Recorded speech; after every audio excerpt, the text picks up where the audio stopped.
ថ្ងៃ21ខែកក្កដាគឺជាថ្ងៃបុណ្យជាតិរបស់ប្រទេសបេសិកចឹងទៅប្តីខ្ញុំគឺគាត់អត់ធ្វើការទេហើយក៏គាត់ថាតប្រពន្ធយើងជិះឡានទៅលេងនៅប្រទេសហូឡង់នៅទីក្រុងEindhoven អត់ឆ្ងាយពីប្រទេសបេសិកប៉ុន្មានទេយើងធ្វើដំណើរតែជាង1ម៉ោងអីគឺដល់ហើយនៅពេលដែលទៅដល់ទីក្រុង Eindhoven ហ្នឹងគឺថា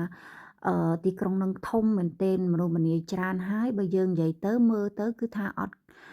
ឃើញថាវាចង្អៀតដូចនៅទីក្រុងព្រុចសែលប្រទេសបេសិកទេទីក្រុង Eindhoven ហ្នឹងគឺជាប្រទេសដែល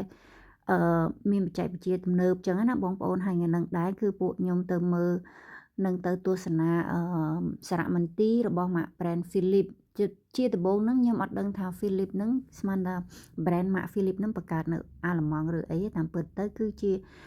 ដើមកំណើតបង្កើតនៅប្រទេសហូឡង់តើបងប្អូនហើយនៅទីក្រុង Eindhoven នឹងឯងហើយនៅពេលដែលទៅដល់សារមន្ទីរហ្នឹងគឺគេមានជាសំណួរនិងចម្លើយសម្រាប់ដែលយើងលក្ខណៈដូចថាយើងដើរលេងមានកូនអញ្ចឹងគឺគេឲ្យកូនយើងស្វែងរកសំណួរស្វែងរកចម្លើយអីចឹងណាបងប្អូនហើយខ្ញុំក៏ចូលរួមលេងជាមួយនឹងកូនខ្ញុំដែរព្រោះអីយើងកុំឲ្យដើរមើលពេកចឹងទៅអាចដូចថាធុញណាប៉ុន្តែសម្រាប់ប្តីខ្ញុំគឺគាត់ចាប់អារម្មណ៍ណាស់ព្រោះអីគាត់គឺជាមនុស្សដែលចូលចិត្តប្រវត្តិសាស្ត្រកន្លែងណាមានសារមន្ទីរគឺកន្លែងហ្នឹងមានគាត់ហើយមិនមែនដើរមើលដូចខ្ញុំទេណាខ្ញុំដើរមើលតាអូយមើលតា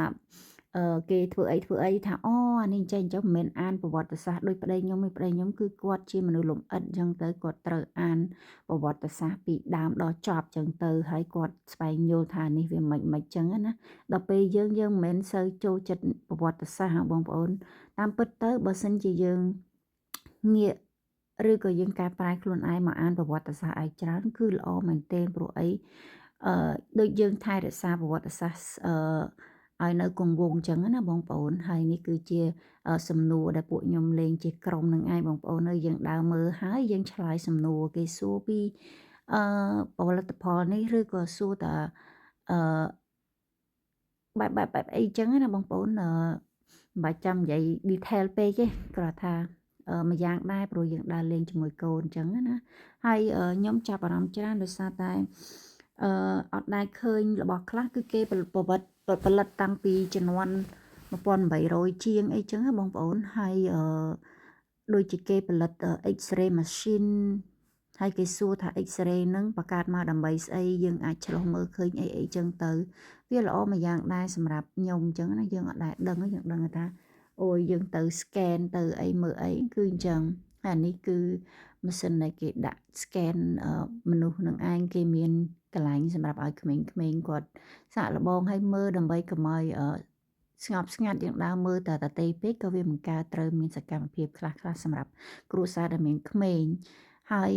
ក៏ក្រៅពីមាន tablet ក៏គេមានជាសំណួរជាប្រភេទกระดาษដើម្បីឲ្យយើងលេងគ្រីសអីផ្សេងទៀតចឹងណាហើយខ្ញុំអត់បានយកហ្នឹងដោយសារតែកូនយើង12ឆ្នាំចឹងទៅក៏គេឲ្យជាលក្ខណៈ tablet ហើយសារមន្ទីរនេះដែរគឺស្ថិតនៅក្នុងទីក្រុងហ្មងបងប្អូននៅតំបន់ shopping street គេបងប្អូនយើងចេញពីមើលសារមន្ទីរនឹងហើយយើងអាចដើរទិញអ្វីញ៉ាំកាហ្វេញ៉ាំអាហារថ្ងៃត្រង់អីក៏បានដែរគឺនៅតំបន់របៀបដូចថាដូចខ្ញុំនិយាយចឹងភោជនីយដ្ឋានហើយនឹងហាងផ្សេងប៉ុន្តែពួកខ្ញុំនឹងគឺអត់បានដើរមើលអីវ៉ាន់ឬក៏ញ៉ាំអាហារថ្ងៃត្រង់នៅនឹងឯងព្រោះយើងមានគោលដៅផ្សេងដែលត្រូវទៅទៀតចឹងណាហើយនៅមួយគោលដៅធំចម្បងហ្នឹងគឺតម្រាំមកមើលសារមន្ទីរនឹងឯងហើយសម្រាប់ប្រវត្តិសាស្ត្រវិញសូមអធិស្ឋានដោយសារខ្ញុំនិយាយពីដើមមកអញ្ចឹងគឺខ្ញុំអត់បកកែប្រវត្តិសាស្ត្រទេខ្លាចនិយាយទៅគឺខុសហើយណាមួយមិនមែនថាខ្ញុំមិនស្វែងរកព័ត៌មានទេប៉ុន្តែខ្ញុំគិតថាយើងមិនមែនជាអ្នកជំនាញណាអញ្ចឹងទៅគ្រាន់តែចង់បង្ហាញទៅបងប្អូនឲ្យឃើញពីសកម្មភាពរបស់គ្រួសារខ្ញុំទៅលេងសារមន្ទីរហើយនៅក្នុងសារមន្ទីរហ្នឹងមានអីគេខ្លះណាមួយយើងចង់និយាយថាយើងមិនតែមើលតែខ្លួនឯងប៉ុន្តែចង់ចែកឲ្យបងប្អូនបានឃើញដែរថានៅសារមន្ទីរស្រុកគេហ្នឹងគឺគេតាំងអីគេខ្លះហើយសារមន្ទីរនៅនេះគឺសម្បូរបងប្អូនចង់ឲ្យថាប្រជាជនអឺរ៉ុបនេះគឺចូលចិត្តប្រវត្តិសាស្ត្រណាស់នៅក្នុងភូមិឬក៏នៅក្នុងតំបន់ណាមួយឲ្យតែមានhistory អីគឺគេដាក់តាំងជាសារមន្ទីរឲ្យប្រជាពលរដ្ឋឬក៏អ្នករស់នៅទីក្រុងហ្នឹងគូគេបានចូលទស្សនាអញ្ចឹងព្រោះគេចង់រក្សាគេដំណើរអញ្ចឹងណាបងប្អូនដល់ពេលដែលយើងបានមើលឃើញពីបច្ចេកវិទ្យាដែលគេ ចាប់ផ្ដើមកសាងតាំងពីជំនាន់ណាជំនាន់ណីមកមានអារម្មណ៍ថាអូយនៅប្រទេសកម្ពុជាយើងគឺដើរក្រោយគេច្រើនឆ្នាំមែនទែនចង់និយាយថាយើងមិនមែនឲ្យយើងដើរលឿនទេប៉ុន្តែទៅពេលយើងឃើញគេបង្កើតមុនយើងជំនាន់បាន50-100ឆ្នាំមុនអញ្ចឹងទៅបានន័យថាអូនេះបានគេអឺលឿនមែនទែនប៉ុន្តែហ្នឹងហើយនៅថ្ងៃណាមួយប្រទេសយើងនឹងដើរលឿនដូចគេអញ្ចឹងព្រោះអីក្មេងៗចំនួនក្រោយគឺគាត់ឆ្លាតហើយមានគំនិតច្នៃប្រឌិតច្រើនមកនិយាយនេះគឺមិនមែននិយាយប្រៀបធៀបទេគ្រាន់ថាយើងធម្មតាពេលដែលយើងបានឃើញទៅយើងចេះតែគិតវែងឆ្ងាយណាបងប្អូនថាអូនេះប្រទេសគេនេះវាជឿនលឿនមែនតែហ្នឹងហើយអឺ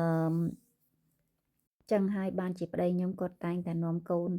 មកមើលក្នុងសារមន្ទីរដើម្បីឲ្យគាត់នឹងមើលឃើញពីជំនាន់មុនអីចឹងទៅព្រោះអីនៅពេលដែលជំនាន់គាត់ក្រោយហ្នឹងគឺអាចនឹងគេថារីកចម្រើនលឿនណាហ្នឹងហើយ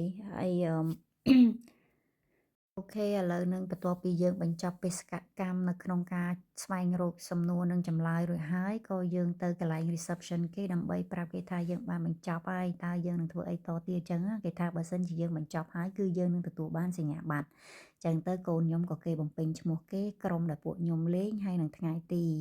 ហើយបន្ទាប់ពីយើងមើលសារមន្ទីរនឹងហើយយើងក៏ធ្វើដំណើរទៅក្រៅក្រុងដើម្បីរកញ៉ាំអាហារថ្ងៃត្រង់ព្រោះអីដូចខ្ញុំថាអញ្ចឹងគឺអត់បានចូលញ៉ាំនៅក្នុងក្រុងទេណាមួយរស់នៅក្នុងប្រទេស basic ហ្នឹង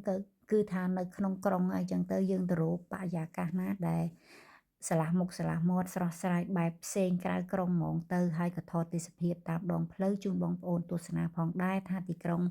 Eindhoven ហ្នឹងគឺធំរបស់គេមែនហើយអត់ចង្អៀតដូចនៅទីក្រុង Brussels ទេបើនិយាយពីប្រជាជនវិញគឺថាពួកគាត់រស់រាយរាក់ទាក់ណាស់ហើយនៅក្នុងប្រទេសហូឡង់ហ្នឹងគឺសម្បូរជនជាតិ Basic មកលេងជាពិសេសពួក Flamand ដូចពួកខ្ញុំនឹងឯងគឺអាសាទៅលេងនៅ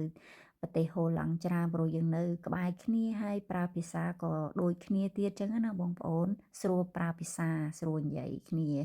ហើយបើថាទេសភាពតាមដងផ្លូវវិញគឺស្អាតបងប្អូនធម្មតាយើងមកលេងលើកទី1អញ្ចឹងគឺវាប្លែកប៉ុន្តែទីក្រុងហ្នឹងគឺសម្បូរធម្មជាតិណាបងប្អូនសម្បូរដើមឈើស្រស់ស្រាយមែនទែនហើយនេះគឺខ្ញុំមកដល់ភោជនីយដ្ឋានដែលពួកខ្ញុំត្រូវមកញ៉ាំបាយថ្ងៃត្រង់ហើយបងប្អូនអើយមានម្ហូបអីទេមានតែម្ហូបបែប